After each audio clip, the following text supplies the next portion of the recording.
So வணக்கம் uncle. முதல்ல ஆரம்பிக்கிறதுக்கு உங்கள் பேர் வேற அவங்க பண்ணுற தொழிலை பற்றி நீங்கள் இன்ட்ரடக்ஷன் கொடுங்க. என் பேர் வந்து ராஜாமணி. நான் வந்து மும்பையில் வந்து சிறு வயசுலேயே வந்திருக்கேன். மும்பையில் தொழில் பண்ணுறதுக்கு முன்னாடி வேலை பார்த்தேன். ஆனால் எங்கள் அப்பா காலத்துலேருந்து எங்கள் அப்பா அங்கே 3 தலைமுறை நாங்கள் இங்கே மும்பையில் இருந்திருக்கோம். எங்கள் அப்பாவும் வந்து வியாபாரம் பண்ணிட்டு தொழில் பண்ணிட்டு ஊருக்கு வந்துட்டாங்க. அதே போல் திருப்பி அதுக்கப்புறம் நாங்கள் வேலைக்கு வந்தோம். சிறு வயசுலேயே வேலைக்கு வந்துட்டு முறுக்கு கடையிலே வேலை பார்த்து அப்புறம் நான் முறுக்கு கம்பெனி வச்சுருந்தேன். எத்தனை வருஷம்? நான் வந்து 96ல் 96ஆவது வருஷத்தில் கம்பெனி ஆரம்பித்தேன். ஸோ நீங்கள் எவ்வளோ வகையான முறுக்கு தயாரிக்கீங்க உங்கள் ஃபேக்ட்ரியில்?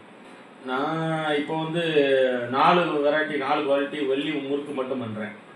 4 வெரைட்டி முறுக்காக பண்ணிகிட்டு இருக்கோம். ஆமாம். ஒவ்வொரு விதமான முறுக்கு தயாரிக்கிறதுக்கும் ஒரே விதமான ப்ராசஸா இல்லாட்டி ஒவ்வொன்றுக்கும் வேற வேற? இல்லை, ஒவ்வொரு முறுக்குக்குமே வேறு வேறு விதம் தான். சில முறுக்கு வெறும் அரிசி மாவுலேயே பண்ணுவோம். சில முறுக்கு அரிசி மைதாவில் பண்ணுவோம். இன்னொன்று ஸ்டார் ஆட்டாணி ஒன்று வரும், அதில் பண்ணுவோம். அப்படி ஒவ்வொரு குவாலிட்டியும் ஒவ்வொரு முறுக்கு வெரைட்டியும் ஒவ்வொரு குவாலிட்டி. ஸோ உங்கள் ஃபேக்ட்ரியில் மொத்தம் எவ்வளோ மஷின் யூஸ் பண்ணுறீங்க? வேறு எல்லா மஷினை பற்றி கொஞ்சம் சொல்ல முடியும்? எங்கிட்ட வந்து எல்லாமே இப்போ மிஷினரியாக தான் ஆகிட்டு. எல்லாமே மிஷினரியும் ஆட்கள் பண்ணணும். ஃபுல் ஆட்டோமேட்டிக் கிடையாது, செமி மாதிரி. அதாவது ஆட்களும் இருக்கணும், மிஷினும் செய்யும். அப்போ ஃபஸ்ட்டு நம்மளுக்கு வந்து மாவு அவிக்கிறதுக்கு குக்கர் வச்சுருக்கணும். அந்த முறுக்குக்கு போடுறதுக்கு மாவு அவிச்சு எடுக்கணும். அதுக்கு குக்கர், பெரிய குக்கர் வச்சுருக்கோம். அதில் மாவு அவிப்போம், அவிச்சு கையிலே அரிப்போம். அதுக்கப்புறம் அதை அரிச்சு வச்சுக்கிட்டு மாவு பிணையிறதுக்கு ஒரு மிஷின் வச்சுருக்கோம்.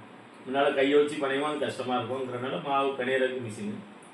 அப்புறம் அந்த மாவை முறுக்காக்குறதுக்கு என்ன டிசைனில் வேணுமோ அதுக்கு மிஷின். அதுக்கு 2 மிஷின் வச்சுருக்கோம்.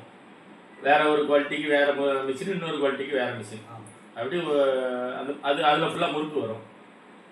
அப்புறம் அந்த முறுக்கில் எண்ணெய் சத்து அதிகமாக இருக்காதுன்னு அந்த எண்ணெய் எடுக்கிறதுக்காக ஒரு மிஷின் வச்சுருக்கோம். அப்படியே ஒரு 5 மிஷின் வச்சுருக்கோம். வேறு இந்த மஷினரி ஆரம்பத்தில் எவ்வளோ முதலீடு பண்ணீங்க? வேற ஒவ்வொரு மஷினுக்கும் மெயின்டெனன்ஸ் தேவைப்படலாம். அது எவ்வளோ ஆஃப்டனாக தேவைப்படும்? எவ்வளோ நாளைக்கு ஒருக்கா தேவைப்படும் மெயின்டெனன்ஸ் தான்? அதை வந்து மிஷின் வந்து நாங்களும் காலங்கள் மாற வேலைக்கு ஆள் கிடைக்காதனால ஒவ்வொரு மிஷினாக வாங்கிக்கிட்டோம், மொத்தமாக வாங்கலை. இப்போ கம்பெனி ஆரம்பிக்கிறதா எல்லா மிஷினும் வாங்கிட்டு தான் ஆரம்பிக்க வேண்டியிருக்கோம். நாங்கள் சரி மாவு புனைய கஷ்டமாக இருக்குது, அப்போ மாவு புனையிற மிஷின் ஒன்று வாங்குவோம். முறுக்கு சுத்த கஷ்டமாக இருக்குது, அப்போ முறுக்கு சுத்துற மிஷின் ஒன்று வாங்குவோம். அப்படின்னு ஒவ்வொரு மிஷினாக நான் வாங்கினேன். மெயின்டெனன்ஸ் வந்து மாதம் அதுக்கு ஒரு தனி நம்ம ஒரு லீவ் அன்னைக்கு ஃபுல்லாக மெயின்டைன் பண்ணால் தான் மிஷின் நல்லாயிருக்கும். அது குறிப்பிட்ட அளவுக்கு, ஏன்னா லேத்து மிஷினு எல்லா மிஷின்காரங்க வருவாங்க, கூலி இருக்குது. அது கம்பல்சரி அப்படி பண்ண முடியாது. ஒரு மிஷினுக்கு 2000 ரூபா மாதம் செலவு வர்ற மாதிரி கணக்கு வச்சுக்கிறோம். இது உங்கள் ஃபேக்ட்ரி சொந்தமாக வச்சுருக்கீங்களா இல்லை லீஸ்க்கு வாங்கிருக்கீங்களா? நாங்கள் வந்து ஃபேக்ட்ரி தொழில் எனக்கு மிஷின் எல்லாம் ஏது 2 வாடகை இடத்துல நாங்கள் நடத்துகிறோம். சொந்தமாக இடம் வாங்கல, வாடகை இடத்துல சொந்த கம்பெனி. நம்ம முறுக்கு பொரிக்கிறதுக்கு இந்த என்ன தீ எரிக்கிறதுக்கு என்னெல்லாம் யூஸ் பண்ணுவீங்க? அது வந்து நம்ம தாராயை பொறுத்த அளவுக்கு எல்லாமே வந்து இந்த பூசா பூசானா இந்த மரத்தூள், மரத்தில் உள்ள தூளும் இல்லை கட்டை, மரக்கட்டை. அதை எங்கேருந்து சோர்ஸ் பண்ணீங்க? வேற எவ்வளோ காஸ்ட் ஆகும் அது பண்ணுவாங்க? அது வந்து நம்ம விறகு வந்து 5 ரூபா கிலோ, மரத்தூள் வந்து மூடையாட்டு வரும் 70 ரூபா ஒரு கோணி, ஒரு மூடை. ஒரு கோணி 70 ரூபா. ஆமாம். அது ஒரு 15 கிலோ அப்படி தான் வரும். 15 கிலோ 10 கிலோ 15 கிலோ இஷ்டம் போல். வெயிட்டாக இருக்கிறது மரத்தூள் வந்து வெயிட் ஜாஸ்தி இருக்கும், வெயிட் கம்மியாக உள்ள மரத்தூள் வெயிட் கம்மியாக இருக்கும். அது ஒவ்வொரு கோணி சாக்கு, ஒவ்வொரு சாக்கு மூடை சாக்கு அந்த ஹிசாப்பில் வாங்கிட்டு இருக்கோம். ஒன்லி மரத்தூள் மட்டும்தான் யூஸ் பண்ணுறோம். பெட்ரோலு டீசல் அடுப்போ அந்த மாதிரி கிடையாது. இப்போ நாங்கள் தாராயில் பண்ணுறது பூராமே விறகு அடுப்பு. முறுக்கு பண்ணுறதுக்கு மாவு இருக்குங்களா? அதுக்கு நீங்கள் என்னென்ன பொருட்கள் யூஸ் பண்ணுறீங்க? மாவுக்கு வந்து முறுக்கு உள்ள மாவு வந்து அதில் எல்லா மாவும் மிக்ஸாக போடுவோம். சில உளுந்து மாவு போடுறோம், ஸ்டார் ஆட்டா போடுறோம், அரிசி மாவு போடுறோம், மைதா மாவு போடுறோம். அது கூட மசாலா தூள், வெத்தத்தூள் போடுறோம், எள்ளு, ஓமம், ஜீரகம். இது எல்லாம் ஒவ்வொரு குவாலிட்டிக்கும் ஒவ்வொரு விதமாக போடுவோம். ஆனால் எல்லாம் யூஸ் பண்ணுறோம். இந்த ஒவ்வொரு பொருளுக்கும் எவ்வளோ விலை வரும்? பர் கிலோகிராமில் ரேட் சொல்லுங்கள். இப்போ வந்து அது நம்மளுக்கு ஒரு பாக்கெட்டுக்கு 10 ரூபா, எல்லா செலவு மெயின்டெனன்ஸ் போக 10-15 ரூபா ஒரு கிலோவுக்கு நிற்கும் எங்களுக்கு. விற்கிற விலை இல்லை எங்கள் லாபம். விற்கிற விலையை சொல்ல முடியாது. அந்த எல்லுக்கு விலை எவ்வளோ, ஒவ்வொரு இதுக்கு ஒவ்வொரு பொருளுக்கே விலை. அதாவது நம்ம அப்படி கணக்கு பண்ண முடியாது. இப்போ வந்து ஒரு கிலோ ஒரு இப்போ ஒரு டப்பா எண்ணெயெல்லாம் எங்களுக்கு வந்து அந்த கணக்கு தான் பண்ணுவோம். ஒரு டப்பா எண்ணெய்க்கு 50 கிலோ மாவு போட்டால் ஒரு டப்பா ஒரு 50 கிலோ முறுக்கு வரும். அப்போ 50 கிலோ முறுக்கில் வந்து 15 கிலோ எண்ணெய் போகுதுன்னா ஒரு கிலோவுக்கு எத்தனை கிராம் எண்ணெய், 30 கிராம் 300 கிராம் எண்ணெய் போகுது அப்படின்னு கணக்கு வச்சுக்கிறோம். ஒரு பாக்கெட்டுக்கு 300 கிராம் எண்ணெய் செலவாகுது. அப்போ அதுக்குடைய செலவு என்ன, இதை கணக்கு பண்ணி நாங்கள் ரேட்டும் வைப்போம், லாபமும் பார்த்துக்கிறோம். இப்போ இந்த பொருட்கள்லாம் இருக்குல்ல, இதுக்கு விலைலாம் சேமாக இருக்குமா இல்லாட்டி மேலே கீழே ஆகுமா? இல்லை, அது வந்து இப்போ எண்ணெய் ரேட்டு ஏறிட்டுனாச்சுன்னா ரேட்டு நாங்கள் கூட்டுவோம். எண்ணெய் ரேட்டு மாவு ரேட்டு கூடுதுன்னா கூட்டுவோம். இல்லை நார்மலாகவே இருந்தாலுமே வருஷத்துக்கு 5 ரூபா ஒரு கிலோவுக்கு ஏற்ற வேண்டியிருக்கும். ஏன்னா சம்பளம் ஏறும், வீட்டு கடை வாடகை ஏறும், சம்பளம் வருஷம் அதே சம்பளத்தில் இருக்க மாட்டாங்க ஆட்கள். அதனால நார்மலாக இருந்தாலுமே வருஷத்துக்கு ஒரு 5 ரூபா கூட்டி தான் விற்கணும். அதுபோல் ரேட்டு ஏற நாங்களும் ஏற்றிக்கிடும் இறக்கிக்கிறோம். அது ஒரே லெவலில் இருக்காது. நீங்கள் ஒவ்வொரு பேட்ச் முறுக்கு பண்ண பிறகும் அதுக்கு குவாலிட்டியை எப்படி செக் பண்ணுவீங்க? ஒழுங்காக புரிஞ்சிருக்கா அதெல்லாம் பார்க்கறதுக்கு? இல்லை, அது வந்து எங்களுக்கு அந்த லேப்பு மாதிரிலாம் நாங்கள் வைக்கல. அது எங்களுக்கு அனுபவ படிப்பு தான். ஏன்னா நம்ம இல்லை, அது நாங்கள் எண்ணெயில் போடும்போதே எண்ணெய் எவ்வளோ சூடு வேணும் அது எங்களுக்கு தெரியும். அந்த சூடுலேயே நாங்கள் போட்டு எடுக்கும்போது அப்போ இவ்வளோ வெந்துட்டுங்கிறது தெரியும். அது கரெக்டாக இருக்கும். கரெக்டாக மெயின்டைன் முடியும்.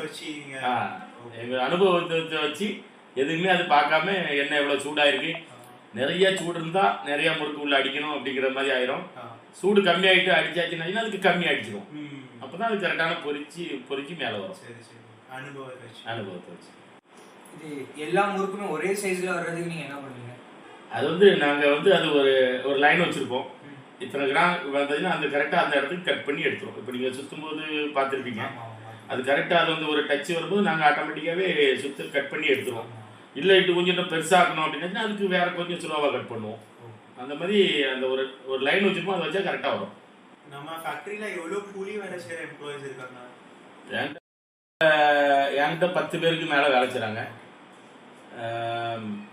மாத சம்பளத்துக்கும் வேலை செய்கிறாங்க, டெய்லி சம்பளத்துக்கும் வேலை செய்கிறாங்க.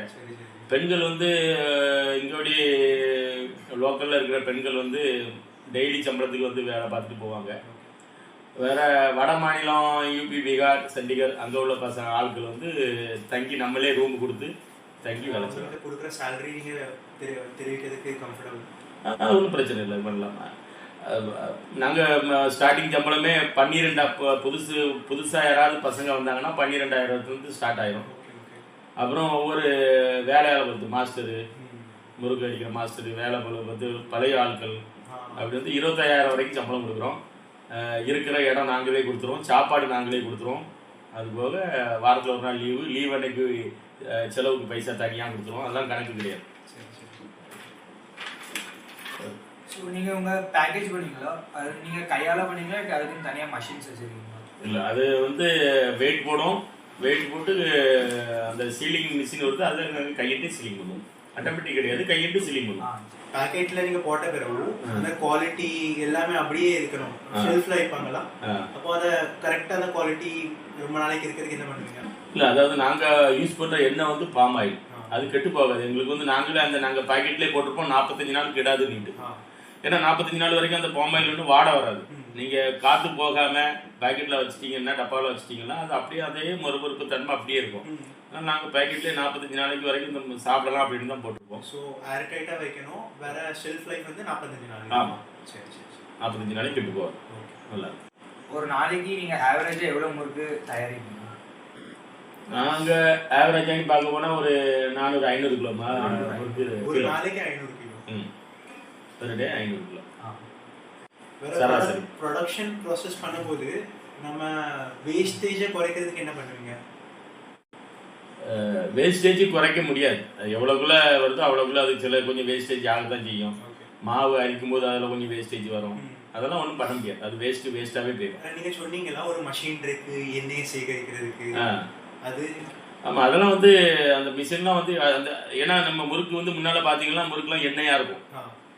இப்போ வந்து அந்த முறுக்கில் எண்ணெய் தெரியாது, ஒன்லி அந்த முறுக்கில் உள்ள எண்ணெயை அப்படி எடுத்துருவோம். அப்போ தான் எண்ணெய் தன்மை இல்லாமல் இருக்கும், கையில் பிடிச்சி சாப்பிட்றதுக்கு இதாக இருக்கும். முன்னால் வந்து எண்ணெயாக இருக்கும், இப்போ எண்ணெய் இருக்காது முறுக்கில். ஆமாம், அது வந்து நாங்கள் வந்து எங்களுக்கு வந்து ஒரு வாரத்துக்கு ஒருக்கா அது இந்த ஃபுட் சேஃப்டி அப்படிங்கிறாங்களா, அவங்க ஒரு நம்பர் கொடுத்துருக்காங்க. அவங்க வந்து எங்கிட்ட அந்த ரீகலெக்ஷன் பண்ணிடுவாங்க. எண்ணெயை வந்து நாங்கள் அந்த பழைய எண்ணெய் கொடுத்து விட்ருவோம். Okay okay okay okay FSSAI.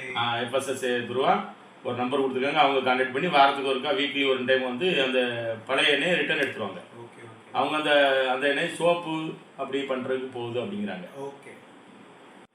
இது ஒரு பாக்கெட் முறுக்குல நீங்கள் இவ்வளோ தான் ப்ராஃபிட் வைக்கணும்னு நீங்கள் எப்படி முடிவு பண்ணுறீங்க? இல்லை இவ்வளோ தான் ப்ராஃபிட்டுன்னு இல்லை, நம்ம குவாலிட்டி மெயின்டைன் பண்ணி நம்ம சில சம்பளம் நிறையா கொடுப்போம், இட வாடகை இருக்கும், அதை அப்படி நம்ம ஒரு பாக்கெட்டுக்கு மேலே இவ்வளோ லாபம் வச்சா ஓடும், நம்மளுக்கு கட்டுப்படி ஆகிறதுன்னு நம்ம வச்சுக்கிட்டு இருக்கோம். வேற நீங்கள் அக்கௌண்டிங் வரவு செலவுலாம் எப்படி கால்குலேட் பண்ணுவீங்க? வரவு செலவுலாம் பழைய மாதிரியே இதே நோட் புக்கில் தான் நாங்கள் பண்ணிக்கிட்டு இருக்கோம். ஓகே. ஆமாம், கம்ப்யூட்டர் வாய்ஸ் என்கிட்ட கிடையாது, மற்ற ஆளுக்கு கம்ப்யூட்டர் வாய்ஸ் பண்ணியிருக்காங்க.